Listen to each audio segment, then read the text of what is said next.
Welcome to the France 24 debate. I'm Marco, and Ukraine is at a crucial point in its existential fight against the Russian invasion launched by Vladimir Putin back in February 2024. It's day 995 of that full-scale Russian invasion. Donald Trump, US President-elect, is said to want to accelerate the timetable to a truce. Ukraine wants guarantees, though, against future Russian invasion before any kind of discussion, any kind of talk could take place. There is, of course, the question of Ukrainian territory now occupied by Russia, and Kursk could be a major bargaining chip for Vladimir Zelensky as it ever comes, if it ever gets to that stage. In this debate, we'll be examining just how the war might evolve between now, Trump's inauguration, January, and beyond. Our panel here in the studio, guests for you. Anastasia Shaposhkina, president of Eastern Circle's think tank on election geopolitics at Sciences Po. Thank you for being with us. On the other side of the studio, but not necessarily against, of course, General Dominique Trinquant, former head of the French UN military mission. Sir, thanks for being with us. Good evening. Catherine Norris-Trent, you will recognise as our roving reporter, senior correspondent who goes around the world, including Ukraine, and of course with the Ukrainian soldiers on that mission in Russia at one point. Catherine bringing her huge experience of this story to the table tonight. We're pleased to say that. And joining us from Odessa in Ukraine is Hannah Shelest, Director of Security Programs at Ukrainian Prism. Hannah, thanks for being with us. We'll be with you in a second. First, quick update of events on the ground today. Russian attacks on Ukraine have claimed at least 2 lives over the past 24 hours. Kyiv says its air defences shot down 21 of 59 drones launched by Russia overnight, while 38 drones were lost across Ukraine. And with more on the recent developments, here's Cami Knight.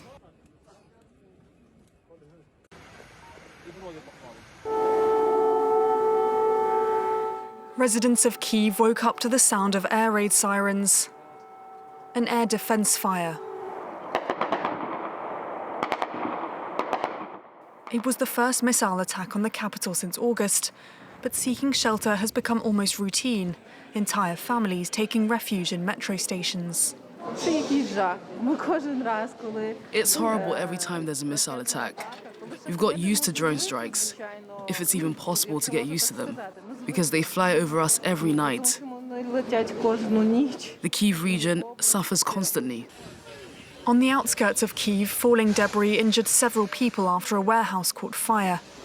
The fresh round of attacks involved 6 cruise and ballistic missiles and 90 drones, only about half of which were intercepted by air defense systems across the country. Ukraine has also lost ground on the front line in recent weeks, and many feared that the election of Donald Trump could mean a reduction in US support that could have a decisive impact on the war with Russia. Trump has often praised Vladimir Putin and suggested in September that Ukraine should have, quote, given a little bit to Moscow to secure a truce. On a visit to Brussels for talks with the head of NATO, US Secretary of State Antony Blinken sought to reassure Ukrainians. President Biden fully intends to drive through the tape and use every day to continue to do what we've done over these last 4 years, which is strengthen this alliance, to continue to shore up everything we're doing for Ukraine, to make sure that it can effectively defend itself against this Russian aggression. As Ukraine's biggest provider of military aid by far, US support is essential, particularly after Tuesday's confirmation that as many as 10,000 North Korean soldiers were already fighting in Kursk alongside Russian forces. Cami Knight there, the attacks are on Kyiv in that report were from 2 days ago, but of course it is very much an ongoing situation on the ground. Let's bring in for our first comment Hannah Shelest, who's in Odessa in Ukraine, joining us from there, Director of Security Programs at Ukrainian Prism. Hannah, thanks for being in the debate. Can you give us a sense of how you're feeling? I mean, clearly there are many, many questions that must be in your mind and in the mind of Ukrainians all over the world as to what happens next now Donald Trump is back in the White House. Yes, definitely. We hope that the biggest period of uncertainty is before the elections, but with the current announcements for the new position in the administration, we are coming to the next uncertainty. And that is a new one because it is very mixed feelings about the possible team some of them being very pro-Ukrainian, anti-Russian in 2022, but changed their position in 2024. Some of them being openly pro-Russian. Some of them are just talking about some kind of the ceasefire without understanding the essence of this war. So we are definitely waiting now, first of all, how the Biden administration will use these 2 months that they still have power, how much they will be eager to do to change situation at the battlefield. And the second is how the situation can change potentially after January 2025, because that announcement of Trump that he can solve the situation in 24 hours, that was from the same basket as to take Kyiv in 3 days from Mr. Putin. Definitely, absolutely unrealistic. But the messages that we are receiving, unfortunately, are bringing not the hope, but a little bit of the cautious inside of Ukraine. Just in your video, you said the phrase that we heard from some members of the administration: Ukraine needs to give at least something or something small to the Russian Federation. What does it mean when we have the open act of aggression? It's something like when you have the act of rape, you're saying, okay, allow rapists at least to kiss the victim, give them at least something. So in this case of the Russian-Ukrainian war, that is absolutely the same situation. You don't have a conflict when two sides have something that they cannot share. You have the open act of aggression and violation of all possible conventions. You cannot give anything to the Russian Federation in terms of the territory, especially, because that would mean that you're rewarding the aggressor and you're just encouraging other aggressors around the globe. Anna Shaless, thank you for kicking off this debate for us. You mentioned there that there were some people who used to be Democrat who now are ardent Donald Trump supporters. We can hear from one. She's Tulsi Gabbard. She's put something on her social media X feed. She's the new director of national intelligence, and she has her solution for the conflict in Ukraine. Let's take a listen to what she posted on her social media. Presidents Putin, Zelensky, and Biden. It's time to put geopolitics aside and embrace the spirit of aloha, respect, and love for the Ukrainian people by coming to an agreement that Ukraine will be a neutral country, no military alliance with NATO or Russia, and therefore alleviate the legitimate security concerns of both US and NATO countries as well as Russia, because there'd be no Russian or NATO troops on each other's non-Baltic borders. This would allow the Ukrainian people to live in peace. Aloha. Hannah, if you don't mind, I'll bring in Anastasia here in the studio to comment on that one. As Anastasia Shoposhkina of Eastern Circle's think tank. What do you make of that remark from the new Director of National Intelligence in the United States? Yeah, I wonder how many years the lady we've just seen on Twitter has spent studying geopolitics and studying Russian internal politics, Russian foreign relations, and Russia-US relations.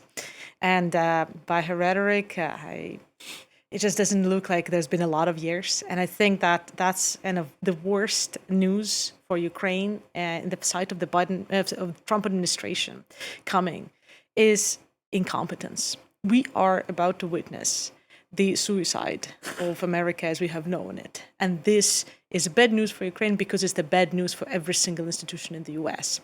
Take the recently just announced pick of Trump for the future head of the Pentagon. Of course, granted, not yet approved by Congress, Pete Hegseth. He has is extreme incompetence. Extreme because the guy's wearing neo-Nazi tattoos, literally, on his body. Is that true? I have no idea about that. It is what The Economist is reporting. So I would rather say... it's usually a very, very reliable source. I have no idea where they've seen the pictures of the body, but however. And the second is extreme incompetence because the only kind of competence that he brings to the table, the future head of the Pentagon, is his experience as Fox News commentator and a National Guard member, which is absolutely crazy. So to quote what is coming for the Pentagon, and I'm quoting Pete Hegseth here, it's not my words, it's going to be the shit or get off the pot moment for the Pentagon. This is the level that every single general is going to confront in NATO, across European countries, in all other countries of the world. This is the level of competence. This is the level of intelligence, whether it is with the young lady on TikTok, whether it is with bid access, whether it is with other candidates, like, for example, Matt Gaetz, who is being positioned to become the new Attorney General, a crucial position because he's going to, of course, check the organism which can be the check on Trump, the FBI. And the FBI has advanced allegations of sex trafficking of a minor against Mr. Gaetz. So this is the essential problem. To answer your question, so how about the funding and the arms for Ukraine? Of course, we can always hope and pray. However, for me, the most scary thing is incompetence. Incompetence that's coming. Anastasia, many people, including some Republicans, sharing your views. Republicans in the States are raising questions as to why these people have been appointed. General Tranchon, I've got so many questions for you on this one. Can I start by asking about Hegseth, the Defense Secretary, because he's going to play a key role in what happens next in Ukraine, a man who seems to have very little experience beyond what he's been commenting on. He's been some National Guard experience, but clearly someone who doesn't have the kind of experience you'd expect. Yes, but the problem is that it is the sense of many people at one stage that the war must stop. The problem is what are the conditions put on the table and what the Russian and the Ukrainian will accept. You know, saying that we'll stop the war is very easy to say that. If, for example, President Trump say, okay, we stop the war, ceasefire on these lines, will that be sufficient for Mr. Putin or not? Will Ukraine say, okay, we'll see? One told me that, remember that France have left Alsace-Lorraine for 50 years and then have reconquered that. So, there's no comparison, is there? I mean, it was a French territory, and at that time, the French had no choice. And you think this is a good example? France should be taken as a role model, you think, during World War II? Sorry? You think France should be taken as a role model during World War II? No, what I'm saying Ceding is the 50% of its territory, actually. Is historical model. The historical model, that's what I'm saying. That should be followed, you think? And so the problem is that in military terms, we know perfectly that currently Ukrainian army is not able to reconquer the lost ground. So the problem is, where are we going? I think that currently the strategy of Ukraine is to fire in Russia, in many logistic compound, petrol and all that, to try to diminish the capacity of the Russian to conquer. We've got a problem, is that the Russians have no clue about how many soldiers they are losing. We know that currently there are British figures who say that they have lost in the last month 46,000 soldiers. But they have no clue about that. So they will continue that because they've got 2 months. 46,000 in the past month. Yeah. That is a phenomenal loss. It's enormous. And this is a kind of suicide for Russia on the long term and on the short term for Ukraine.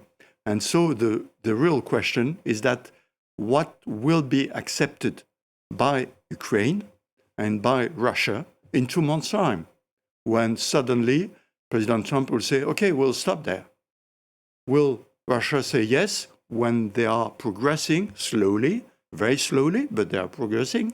And when Ukraine is no longer able really to stop, because currently you've got 3 axes, Kursk, Donetsk, and Zaporizhia, which is a new one, and which for me was a surprise. I didn't think that they will attack on Zaporizhia, but currently, they are doing that. So this is really the question currently. And so it's fine to say we'll not stop, we'll continue, we'll fight up to the border. But for Ukraine, this is a sacrifice which is really a question mark. I mean, it's really a question mark. There are question marks, including over coming at the top, the competence of the people that Trump is putting in charge of this really important issue. I will not discuss about that. I mean, he has been elected. I had to ask you. He hasn't been elected. He's appointing the people. They're American. I'm French. I will not discuss that. I don't like them, probably, but that's not my point. I am American, that's why I could discuss it. My point is the act. I mean, we can discuss that for months. Sure. This will change nothing. There will be a point. General, thank you. Catherine Norris-Trent, you've been to Kursk. You've been embedded with the Ukrainian troops on their mission there. Give us a sense of what they're going through, what happens on the ground. What can you add to this forum for us, please? So I was in Kursk, also in the east, back in September. In Kursk, we were taken with the Ukrainian army into some of the territory that they'd taken inside Russia. Now, they were very clear to say to us, look, this is provisional. We need this in order to negotiate, in order to force Russia to the negotiating table. So they are now battling. I mean, it was already the case back in September. There were very, very fierce battles going on.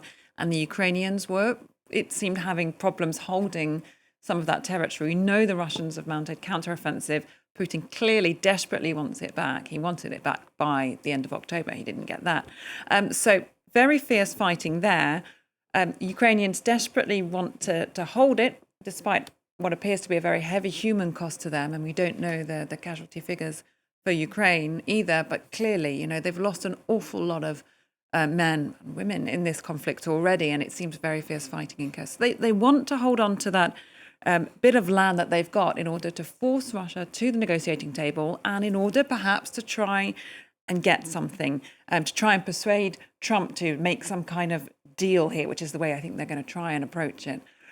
What they want are security guarantees. So they don't want what Tulsi Gabbard was saying there, that Ukraine to be a neutral country. They want guarantees. They would like NATO membership. But if not, what is going to guarantee that in 20 years, 30 years, 40 years, this is not going to happen again? So, you know, the general is right. They are losing ground on the Eastern Front. I was down there as well. And where we were reporting in September is already under Russian occupation now near Kurakhove. It is, you know, there's an incremental Russian advance at the moment. And they're just basically trying to stop that as much as they can.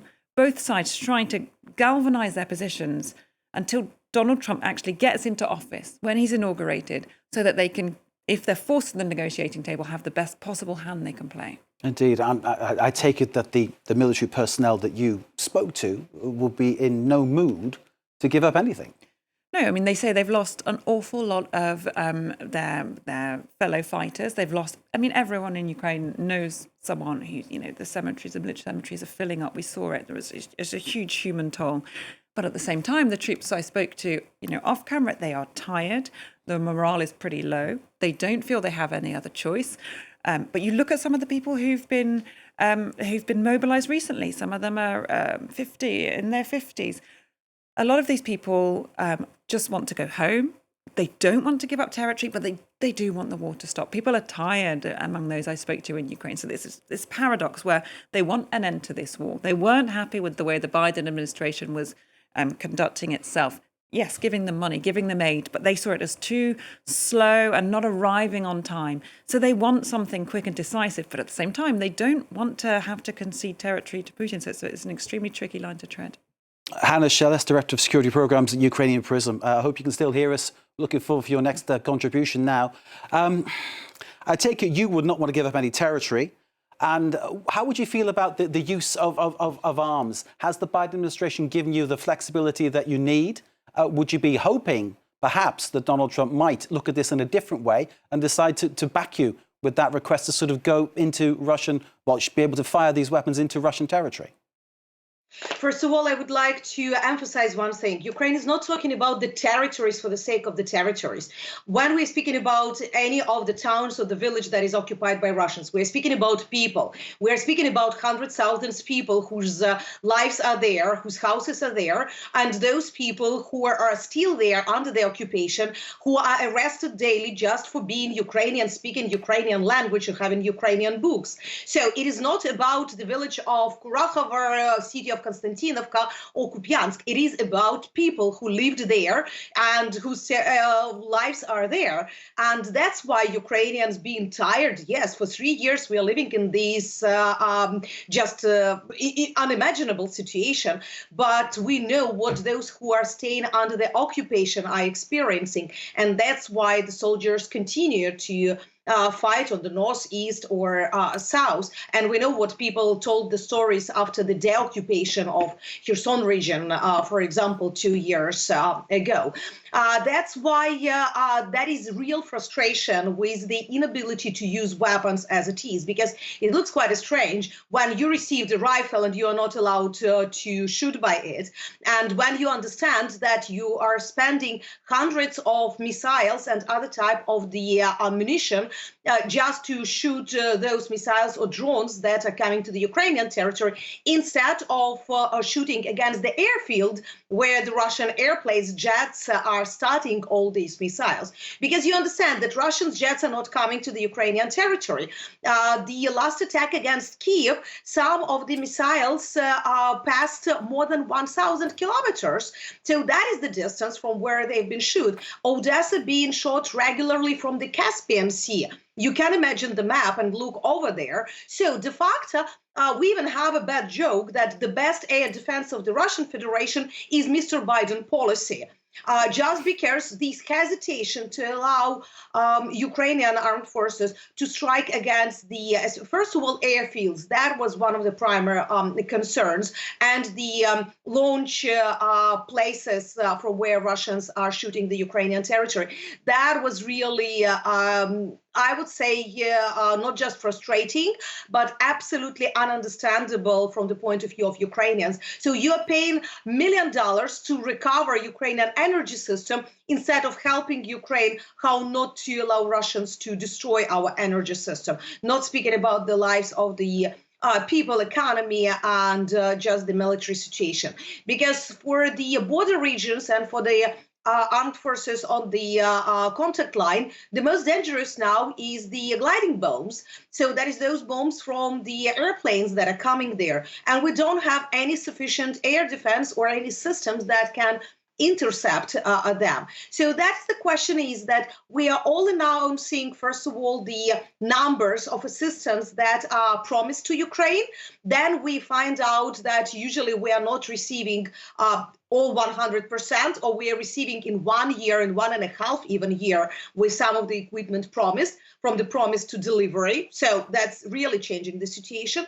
And the second is that you are not allowed to make the main important things for the defense. It is prevention. So we cannot prevent Russia from shooting Ukrainian territory. Hannah, I'm hearing from you what I think has been the message from the very, very start, that the skies need to be closed. Thank you for that comment. Let's consider now, the US has spent something like $80 billion so far, I think, Catherine. That's about how much they've spent so far in trying to help. Europe's put in something like 40 billion. Let's listen to Emmanuel Macron speaking. The general's shaking his head. I'll ask him why in a second. Let's listen to Emmanuel Macron speaking back in February at the conference that was held here in Paris for Ukraine.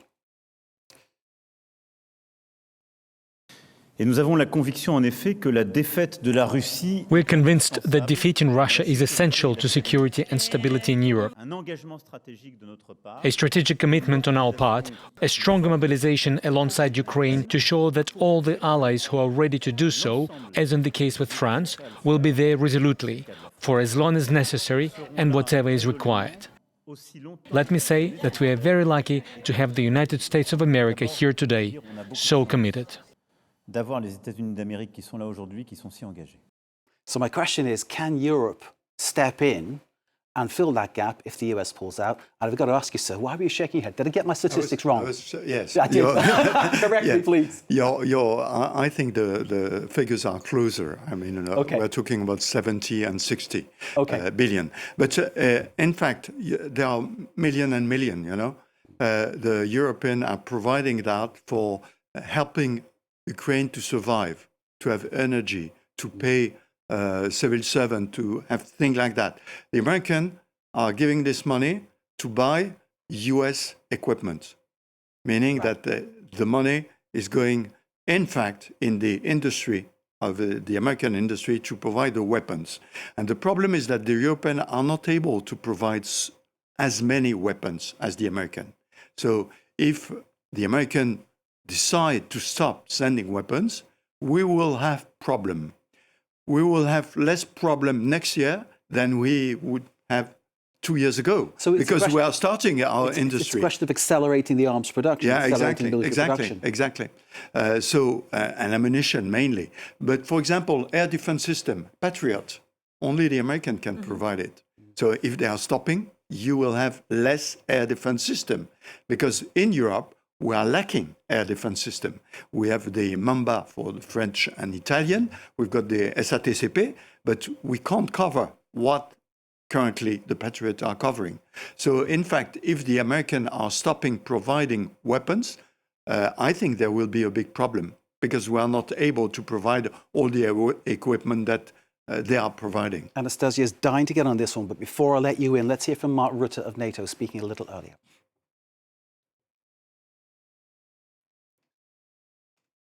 I've worked with Donald Trump for 4 years in my previous role as Prime Minister of the Netherlands, and I had a very good working relationship with him.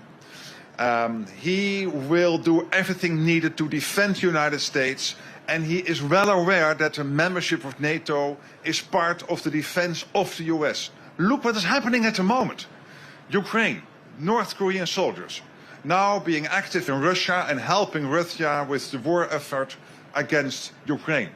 Russia is paying for this. For example, by missile technology, which is now being delivered to North Korea. This is a direct threat, not only to Europe, but also to Japan, South Korea, and the US mainland. So we are connected in this. The Indo-Pacific and the Euro-Atlantic, we are connected. Anastasia Shapochkina of Eastern Circle's think tank, lecturer at Sciences Po in geopolitics. Can Europe fill the gap? What do you think?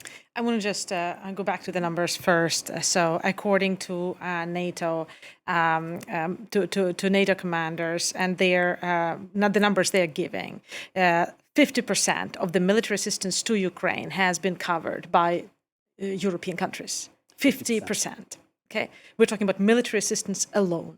So it is not at all the right picture to paint that Europe is paying for the salaries and US is paying for weapons. Europe has paid for 50% of military assistance by exactly the same formula of paying for the weapons it itself produces, which is a natural instinct of self-preservation for every single European nation which has a military-industrial complex, France being a leading one. Now, there are some exceptions. Denmark, for example, which does not have a military-industrial complex, the Baltic states, Norway has a rather small capabilities. So those are the ones who've chosen to change their strategy, invest directly in the Ukraine military industrial complex. What I want to say is the only guarantee, to address your question about the guarantees, the only security guarantee Ukraine can have is its autonomy of its own production. They have understood it. They have been working at it as well for 3 years, just as Europe has been working on ramping up its own production. They have now managed to produce their own long-range missile in August. They are now ramped up that production to 100, and then some numbers say 700. I've seen number of 100, and then there were other sources quoted 700 missiles today. I don't know the range exactly for every single one of them, but that's a big change compared to 3 years ago. The same thing goes for the systems which are to defend Ukraine. France does produce such systems, but it would definitely not be a helping hand because its own strategy and its own military strategy is based on its nuclear deterrent, and therefore France itself has never had and has never planned for producing sufficient amount of these systems to protect itself against missiles, because it's hoping very joyfully that it'll never be hit by a missile. We all hope that. We all hope never to be hit by a missile, don't we? All of us, let's face it, because it's rather disgusting to be hit by a missile. Yeah. But just to say that this is the only security guarantee Ukraine can have today. It is the same security guarantee that Turkey has chosen for itself, that India has said it is choosing in the long run for itself, and it is the autonomy of weapons production. Indeed. Mark Rutte mentioned North Korean troops. I was going to ask you about that, but I think you have a comment, sir. Just on the 50% equipment provided by Europe. Okay. It was provided initially through old stocks coming from Soviet-built equipment in East Germany, Poland, Czechoslovakia. They had this equipment because they were in the Warsaw Pact. So they were able to provide that because they were first not using it. Secondly, because it was very useful for Ukraine because it was the type of equipment they were using. So this is what was providing. When I'm talking And about the thirdly, equipment, because it was replaced with a brand new US equipment for all of these countries. what I'm talking is the fact that the brand new equipment, the Europeans have very few of them. That's what was my point. That needs to accelerate. We agree on that point, and obviously the fact if the US pull out is going to be a major problem. So that's beyond dispute. The issue of North Korean soldiers, that's one obviously we need to go to now. Where you were, North Korean troops, Catherine, are going to be coming through that Apparently they're already on the ground. That's what they're trying for, but obviously it won't be that easy, clearly, because Ukraine are set up to, well, fight to the last, I imagine, in that area. Yeah, I think so, but they're going to be facing an increasing manpower shortage. They already are. You know, there are problems to do with mobilization and recruitment. So this is something that they're going to have to look at as well. And they're increasingly worried because, I mean, this has, I don't want to get too technical. It's long been a drone war as well as all these other weapons we've been talking about. But when I went there last time, I was increasingly struck by just how saturated the skies over Ukraine are by these FPVs, these first-person view drones.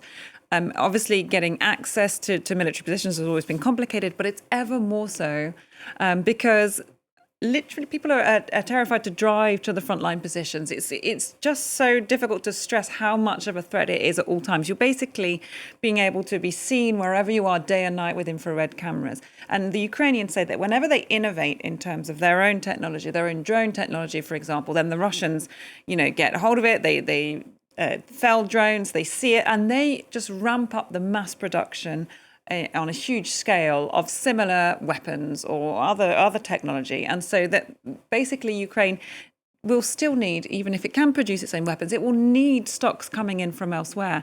And another thing about the weapons supply, they're very, very frustrated that all these pledges have been made, and yet it's taking a long time to get delivered to the battlefield. It's a great dilemma, isn't it? Well, Europe pledged 1 million pieces of ammunition, shells, by springtime. And now they still haven't delivered it. And Josep Borrell saying, OK, we'll get them there by the end of the year. But they're not. I was filming with a unit just in Korachove down in the southeast.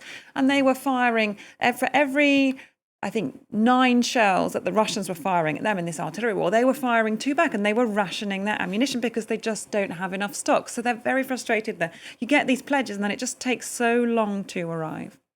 Let's bring in Hannah once again from Odessa. Hannah, the situation regarding North Korea's troops getting involved, Iranian drones being used by Russia. Is there a sense from your perspective where you're sitting there in Odessa that this is becoming more and more a world conflict, more and more, I'm not going to say world war because that's maybe perhaps too dramatic, but a sense that you're not just fighting Russia?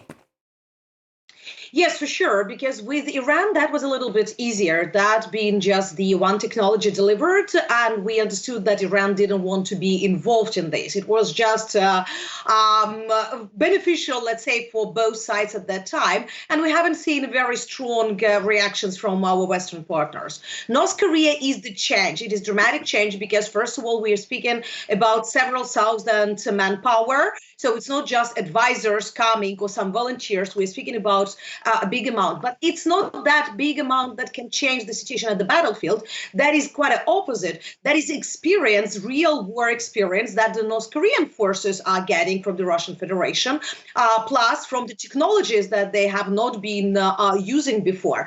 And that's what can change the situation in the Indo-Pacific dramatically, because that's how Russia is de facto doing proliferation of the experience and of the warfare, and why that would be important, not just physically experience that the North Korean forces would have, but because Russia would like the United States, the South Korea, to be more concentrated, not on assisting Ukraine, but being afraid that the war would start on their borders or their territory very quickly. We already see much more provocative North Korea. And all of this is happening with quite a soft position from China.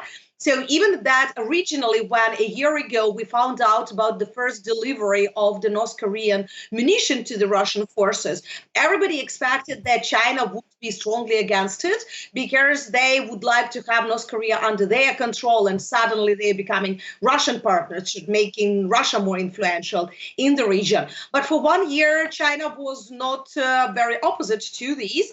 And now when we already have all the proofs that North Korean forces are on the ground, again, we don't see the Chinese strong reaction. Absence of the Chinese strong reaction and possibility for North Korea to get nuclear technologies from the Russian Federation, that was worrying me much more, because that means that China is becoming more tolerant to all of these, and that China is probably stopping to be a neutral party to these and just encouraging others, aggressors, to be more active, including in the Indo-Pacific. It is sounding more and more like an apocalyptic scenario. Hannah Shaless, thank you very much indeed. General Trancon, can I come back to you? The former Conservative leader in the UK, William Hague, says abandoning Ukraine would be worse than the withdrawal from Afghanistan. That's his message to Donald Trump. So that's former Conservative leader going back quite a few years now, William Hague. That's what he says. Trump has said and threatened before to storm out of NATO. Would he do that? What do you think? I think that US, in the current situation, will never accept that Ukraine join NATO in the current situation. Okay. And when we're talking about abandoning Ukraine, of course, nobody wants to abandon Ukraine. The problem is, as you said, is not a problem of ground, it's a problem of security organization. And in the next discussion in 2 months' time, what will be of major importance is what sort of security you will provide to Ukraine, because we know that even if Russia is stopping now, in 2 or 3 years' time, I just remind you that the war is not the war for 3 last year; it's for the 10 last year. Of course. And yeah, so, of course. if they stop now, probably they will restart in 2 or 3 years' time. So the problem is, what do you provide as a security arrangement to Ukraine, knowing that, and certainly with Mr. Trump, never NATO. And you know, the discussion, I don't know what is true or wrong in that, is saying that let's have the European having a buffer zone, you know, but the European, no American soldier there. So, of course, but I think that Mr. Putin must be careful in his discussion with Mr. Trump, because Mr. Trump will not accept anything from Russia, which would jeopardize the leadership of the US. And so, you know, if he thinks that he is too strong, he can make anything accepted by Mr. Trump, is wrong. I think that Mr. Trump wants to stop the war, but not at any cost. He wants to stop the war, but it's got to be at his arrangement, his advantage, his plan, his deal. And he's going to be the man shaking all the hands and taking all the photographs and being there at the front with the big smile, organising it all. I'm wondering, General, thank you. I'm wondering at a stage where Ukraine fits into all of this, because you have Tulsi Gabbard saying, let's make it sort of neutral, which sounds like possibly a recipe for disaster, given that Vladimir Putin probably see that as an opportunity to go in and take over. If Donald Trump gets it his way, there's no guarantee it's going to be the way that Vladimir Zelensky wants or the way that you want. Absolutely. I think that if Donald Trump gets it his way, it's going to be a lose-lose for both Ukraine and Europe. Because on the one hand, again, I'm quoting Pete Hegseth, who's now set to head the Pentagon, Ukraine is a distraction of the US from confronting China. This is exactly how he sees this. This is a person who's supposedly going to have influence if he's appointed. And his choice itself is an indication of what type of thought is influential. I don't think that, to answer your previous question, Trump would leave NATO, US would leave NATO, because he does see it as a source of cash. Basically. He sees it as a source of cash flow, most importantly. He had said before, and he had asked for money before, you pay up to the US and we stay. You stop paying and we leave, which means that the Trump administration... Hit the nail on the head, isn't it? It's about money. is going to be, and the figure floating was $15 billion per country. The thing is, what the most important is not that it's a high or low figure, but what the capacity to pay any country, but rather what type of chaos it is possible to create within and to undermine European defense capacity. Therefore, the capacity to support its neighbor, Ukraine, the capacity to deliver weapons, the capacity to even make decisions, and then the capacity to defend themselves. Because as General Trankan rightly noted, the self-defense capabilities of Europe are extraordinarily limited. And just like Ukraine, Europe is fully dependent, including France, on the US equipment and the US other support, including satellites, intelligence, and other types of support based on technology. Therefore, when we are triumphing or considering this as an academic exercise, I think we should think about what it means for Europe, for European defense, because this is enough of a wedge to really blow it to pieces. Sadly, we're out of time. Anastasia Shaboshkina of Eastern Circles, thank you for joining us. Thank you to General Vladimir Putin, former head of the French UN military mission. Thank you to Hannah Celeste, Director of Security Programs at Ukrainian Prison. And thank you to Catherine Norris-Trent, our roving reporter, correspondent with great knowledge of all matters in Ukraine. Thanks to you all for joining us. And thanks to you all for watching. Stay with us. Much more to come here on France 24.